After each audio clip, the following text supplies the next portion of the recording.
So your boyfriend left his little shirt at your place? Perfect. Just keep watching to see how crafty you can be the next time he tries it. Okay, so we're gonna start off with this iconic bucket hat design. It is so 90s and so very Y2K. All the materials will be listed in the description box below, but all you mainly need is his shirt, the pattern, scissors, pins, and interfacing, and a sewing machine. The pattern is free to download, so you can check that out in my description box as well. Okay babe, take your scissors and cut those sleeves right off. I'm cutting off both the left and the right at the seam, and then I'm gonna save them for my scrunchie project later.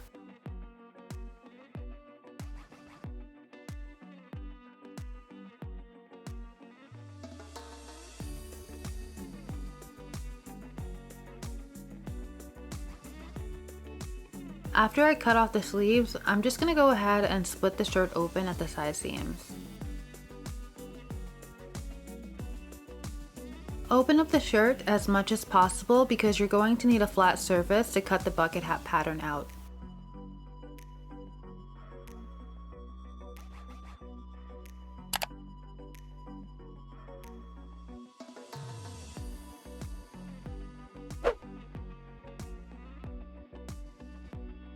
I'm also separating the shirt at the shoulder and the collar.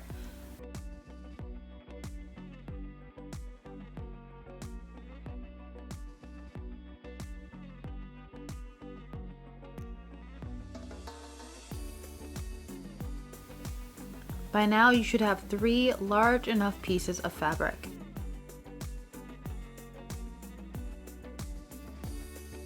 Here I'm just laying out the brim pattern piece on the back of the shirt. I need to cut out 4 of these pieces in the shirt material, so folding it in half will allow me to cut 2 at a time. And then I'm also testing out the band to see if it'll work on this side piece here.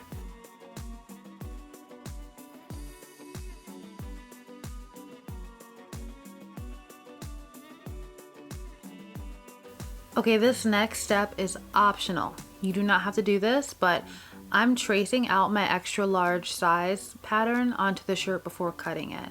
If you already know what size hat you're making, you can pre-cut your pattern pieces to size and just lay them on the fabric and then skip the tracing altogether.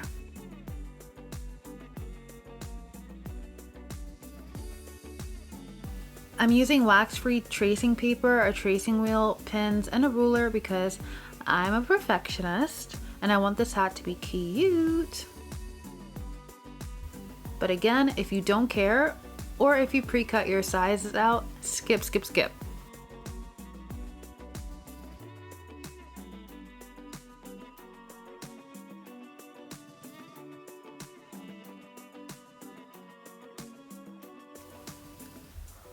The one thing you better not skip though is your notches. Mark those notches on your fabric because you will need them later, I promise you. After I trace the brim, I cut it out. You will literally repeat this process for the band and the crown of the hat. Just pin, mark, cut. Pin, mark, cut. But watch how I do it first so you don't mess it up. Okay, don't forget the notches. Next is the crown. You only have to cut one of these out on the shirt fabric. It's really up to you how you lay it down if you have a print. I wanted mine to look symmetrical, so that's why I put it over here. Save yourself some time and work with a solid shirt.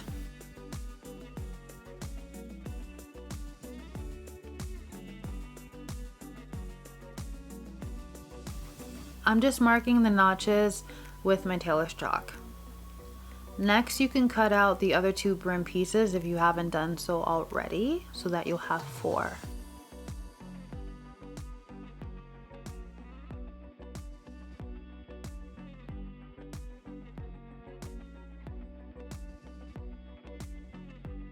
And surprise! Same process for the band pieces. You only need 2 of those in the shirt fabric, so just fold a section of your shirt in half and cut it out once. Again, the tracing method is optional. I'm just a perfectionist.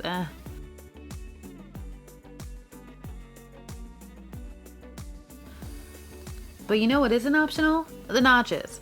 Make sure you cut those little triangle notches out that you see on your pattern so you can correctly pin everything together later. If you don't cut those notches out, you might struggle a little bit later.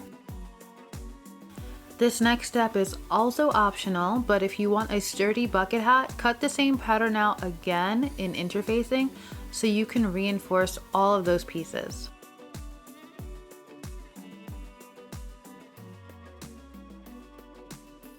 My interfacing is not fusible with heat, so I had to sew each piece together at the very edge. Save yourself some time and use interfacing that you can just iron on.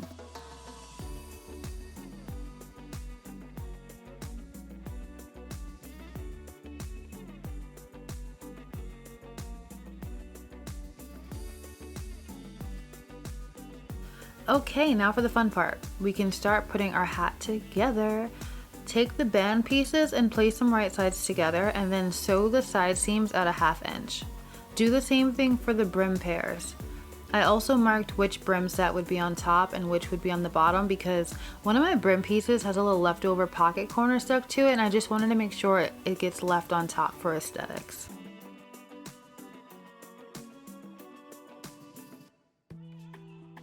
Okay, at this point you can connect the band to the crown by joining the notches together and pinning it all the way around. But I'm a perfectionist, so I'm going to use my serger to make the seams look pretty first.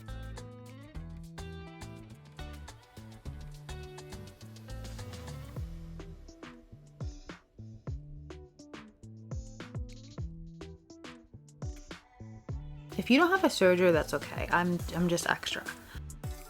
Make sure you iron your pattern pieces to prevent wrinkles before you put them together.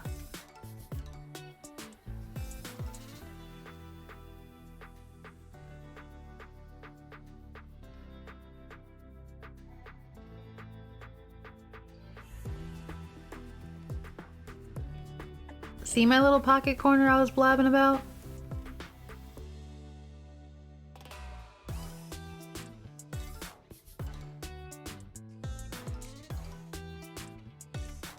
Okay, now you can put your brim pieces together.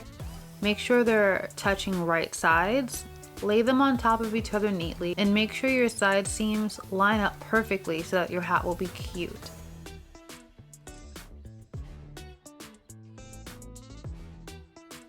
Pin the brim all the way around the outermost ring and sew only at 1/4 inch. This step is crucial. You don't want to lose too much of the width of your brim to seam allowance. So stay on the edge as much as possible. This next little step is also optional. I'm just snipping into the seam allowance to help the brim be smoother when I flip it around, but you don't have to do that. But if you do that, just don't cut the thread. Here I'm just overlocking my seams with my serger to make it pretty.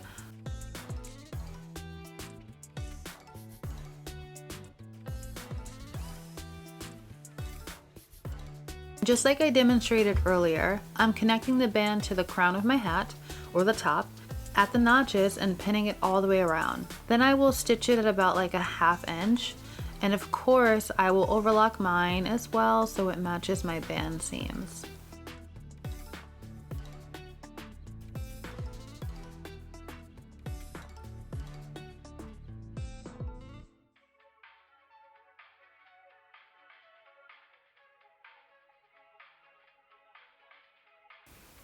Your final step is to take the brim and then pin it to the bottom of the band with the right sides touching.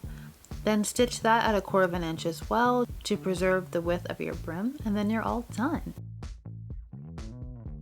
Look at you! Look at you in your bucket hat! Yes!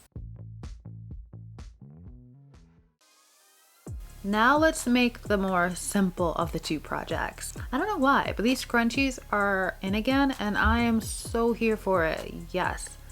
Okay, so all you really need for this project today is your man's sleeve, 1/4 elastic band, some pins, Tailor's chalk, measuring tape, fabric scissors, 2 safety pins, and finally a needle and thread. Step 1 is to flip the sleeve to the underside where the seam is and split it open. Then you need to cut off the cuff if you have one. Okay, now make sure the sleeve is nice and flat. I'm measuring out the longest length available for me to make the scrunchie. To make the scrunchie very poofy, your width should be at least 5 inches. Essentially, you're going to cut a rectangle that is at least 20 inches long by 5 inches wide. Next, I'm just measuring out my sleeve and mapping out my rectangle. I ended up making this scrunchie out of a rectangle that was 22 inches long by 5 inches wide. So just take some time to carve out the shape of the sleeve. It took me some time because I'm working with a plaid and I want it to be as poofy as possible.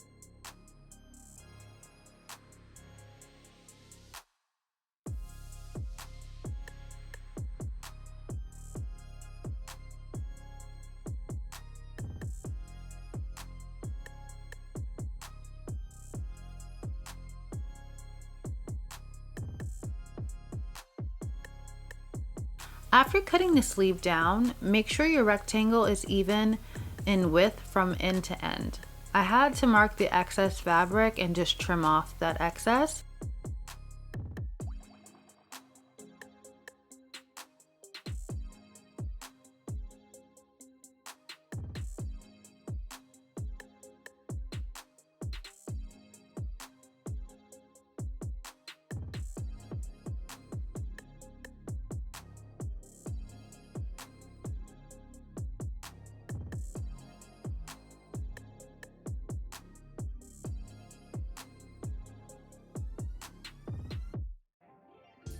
Iron out your fabric so it will be perfect.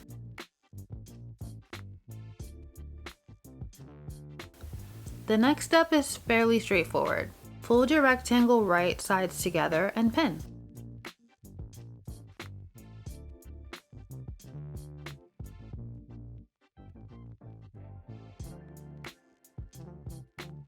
Then sew it down at a 1/2 inch seam allowance.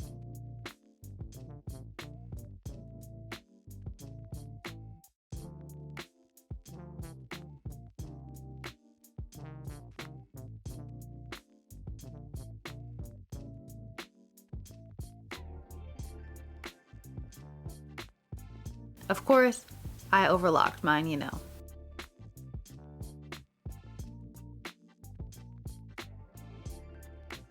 Now, turn your tube inside out so the stitch is now hidden.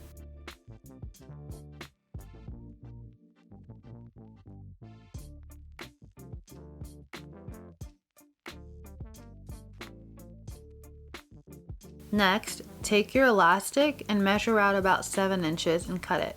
This is the average circumference of a hair tie.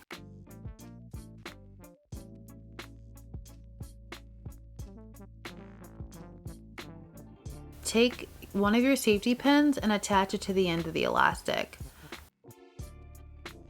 Then take the other safety pin and attach it to the elastic and to the tube.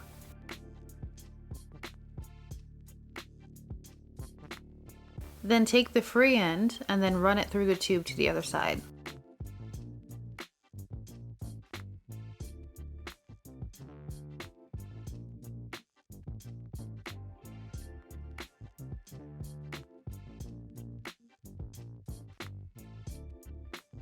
Slowly and carefully remove the safety pins from the elastic and then tie the elastic together.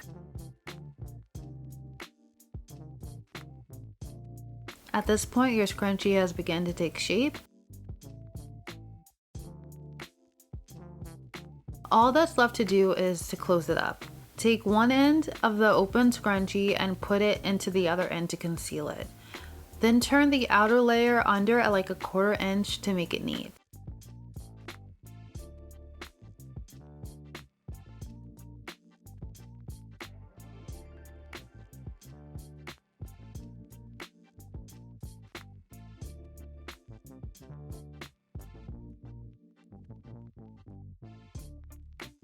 Finally, you can just take your needle and thread and do a blind stitch to close up the scrunchie. And then you're all done! If you enjoyed today's video, leave a like and comment down below what you liked and if you want to see anything else similar to this. Subscribe to my channel, Designer Taivy, for more content. and I will see you in my next video. Bye!